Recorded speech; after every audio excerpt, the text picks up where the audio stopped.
The Siege of Baghdad in 1258 CE stands as one of the most cataclysmic and tragic events in medieval Islamic history.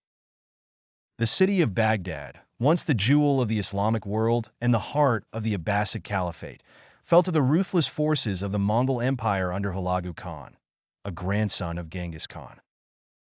This event not only marked the end of the Abbasid Caliphate, but also the collapse of one of the most advanced civilizations of the medieval period. Baghdad had been a cultural, scientific, and economic hub since its founding in 762 CE by Caliph al-Mansur.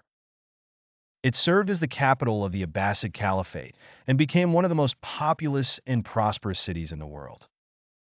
Baghdad was known for its grand libraries, including the legendary House of Wisdom, Beit al-Hikmah, which housed texts from various cultures and promoted scientific inquiry, philosophy, medicine, and mathematics. However, by the mid-13th century, the Abbasid Caliphate had weakened significantly.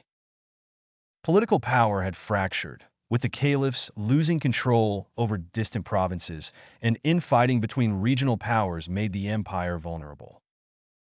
The Mongol Empire, on the other hand, was expanding rapidly under the leadership of Hulagu Khan, who was tasked by his brother, Mongol Khan, to conquer the Islamic world and bring the Abbasid Caliphate under Mongol rule.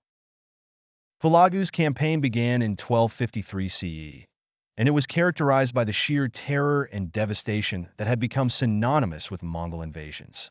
His army consisted of more than 100,000 Mongol soldiers, supplemented by auxiliary forces from subject peoples like the Armenians and Georgians. They marched through Persia, destroying cities and strongholds that resisted Mongol rule. Hulagu's ultimate goal was Baghdad, the symbolic and political center of the Islamic world. The caliph at the time, al-Mustasim, underestimated the Mongol threat, mistakenly believing that Baghdad's historic prestige and the strength of Islam would deter Hulagu from attacking the city. However, the Mongols were not deterred by religious or historical significance. By January 1258, Hulagu's forces had surrounded Baghdad. The Mongols approached from the east and west, cutting off escape routes and preventing reinforcements from arriving. Al-Mustasim's forces were ill-prepared to defend the city.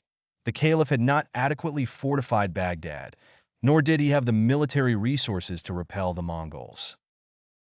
Hulagu sent envoys to the caliph, demanding surrender, but al-Mustasim refused, mistakenly believing that external Muslim powers would come to his aid. With diplomacy failing, Hulagu ordered a full-scale attack on the city. The Mongols began by bombarding Baghdad with catapults and trebuchets, tearing down the city's walls and defenses. The Mongols, masters of siege warfare, employed terrifying and relentless tactics. In just a few days, the outer defenses of the city crumbled, and Mongol soldiers poured into the streets of Baghdad. On February 10, 1258, the city fell.